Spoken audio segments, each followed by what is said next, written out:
సెన్సెక్స్ 609 పాయింట్లు పెరిగింది. నిఫ్టీ కూడా 182 పాయింట్లు పెరగడం జరిగింది.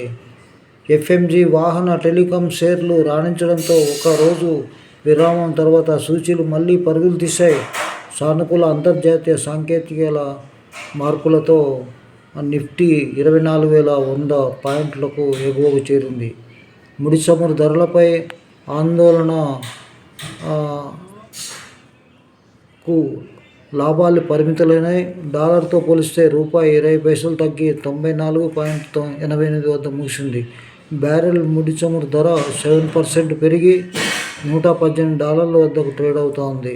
అదేవిధంగా బీఎస్ఈలో నమోదిత కంపెనీల మార్కెట్ విలువ 1.69 లక్షల కోట్లు పెరిగి 468.62 లక్షల కోట్ల డాలర్లు. నమస్తే. ఈరోజు పెరిగే అవకాశాలు ఉన్నాయి market. Thank you very much.